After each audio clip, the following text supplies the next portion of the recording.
2024లో జరిగినటువంటి ఆంధ్రప్రదేశ్ 2024 ఎన్నికల్ని రద్దు చేయాలి, రద్దు చేయకూడదు. ఈ రెండిట్లో ఒక్కటి కామెంట్ చేయండి. ఆంధ్రప్రదేశ్ ఓటర్లు ఏమనుకుంటున్నారు?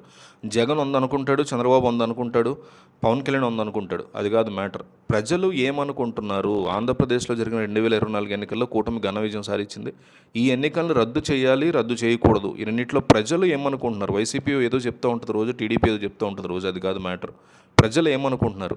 నేను మిమ్మల్ని సబ్స్క్రైబ్ చేసుకోమని అడగట్లే, ఇంకేం అడగట్లా. ఒక్క కామెంట్ రద్దు చేయాలి, రద్దు చేయకూడదు, రెండిట్లో ఒక్క మాట ప్రతి ఒక్కళ్ళు మిస్ అవ్వకుండా కామెంట్ చేయండి. ఆంధ్రప్రదేశ్ రాజకీయాల్లో ప్రస్తుతం జరుగుతున్నటువంటి పరిణామాలు, ప్రజాస్వామ్యం ఎటుపోతుందో అర్థం కావట్లేదు అంటుంది ఈ వైసీపీ పార్టీ.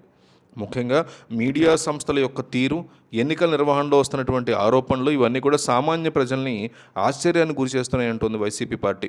గతంలో ఎన్నడూ లేని విధంగా ఒక పత్రికా ఆఫీస్ ముందు జరిగేటువంటి శాంతియుత నిరసనని పెద్ద ఎత్తున విధ్వంసం జరిగినట్టుగా చూపించడం వెనక ఉన్నటువంటి ఉద్దేశం ఏంటో ఆలోచించాలి అంటూ వైసీపీ ప్రశ్నిస్తుంది. అక్కడెక్కడా కూడా రాళ్ల దాడి జరగలేదని, ఎవరి మీద దాడులు కూడా జరగలేదని, కేవలం ప్లకార్డులు పట్టుకుని తమ నిరసన మాత్రమే వ్యక్తం చేశారు అని చెప్తున్నారు.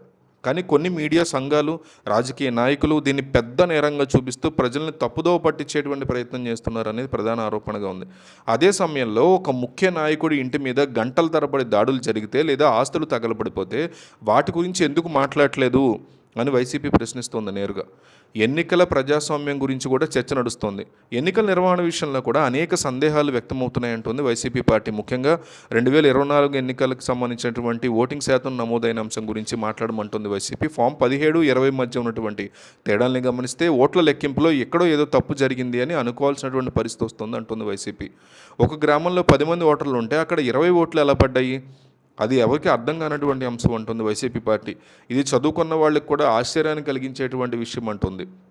రాత్రి 2 గంటల వరకు క్యూ లైన్లో నిలబడి ఓట్లు వేయడం అనేది చాలా వింతగా కనిపిస్తుంది అంటుంది వైసీపీ పార్టీ. నిజంగా అంతమంది ప్రజలు ఓపికగా నిలబడి బయటకు వచ్చి చేస్తే ఏమైనా తంత్రం జరిగిందా అనేది ఒక దర్యాప్తు చేయాల్సినటువంటి అంశంగా ఉందంటున్నారు. బీహార్ లాంటి రాష్ట్రాల్లో కూడా ఓటింగ్ త్వరగానే ముగిసిపోతే ఆంధ్రప్రదేశ్లో మాత్రం తెల్లవారుజాము వరకు జరగడం వెనుకున్నటువంటి మర్మం ఏంటో బయటికి రావాలని వైసీపీ డిమాండ్ చేస్తోంది కేంద్ర ఎన్నికల కమిషన్ని.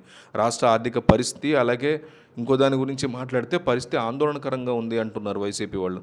అమరావతి నిర్మాణం పేరుతో ఖర్చు చేసినటువంటి నిధులు, స్క్వేర్ ఫీట్ రేట్లో ఉన్నటువంటి భారీ తేడాలు ఎవరి అకౌంట్లోకి వెళ్తున్నాయి అని వైసీపీ ప్రశ్నిస్తోంది నేరుగా. ప్రపంచ బ్యాంకు అప్పులు ఇవ్వడానికి నిరాకరించిందనేటువంటి పుకార్లు వస్తున్న నేపథ్యంలో రేపు పెన్షన్లు, జీతాలు ఎలా ఇస్తారు అనేటువంటి భయం కూడా ప్రజల్లో నెలకొంది అని వైసీపీ ఆరోపణగా ఉంది. 5 ఏళ్లలో చేయాల్సినటువంటి అప్పులు కేవలం 20 నెలల్లోనే చేసేస్తే భవిష్యత్తులో రాష్ట్రం ఏమవుతుంది, మీరు చెప్పగలరా దీనికి సమాధానం అని వైసీపీ నేరుగా ప్రశ్నిస్తుంది కూటమి ప్రభుత్వాన్ని. సో ఏపీలో ఎలక్షన్ మళ్ళీ పెట్టాలా, రద్దు చేయాలి, రద్దు చేయకూడదు, ఈ రెండింటిలో ఒకటి ప్రతి ఒక్కరు మిస్ అవ్వకుండా కామెంట్ చేయండి.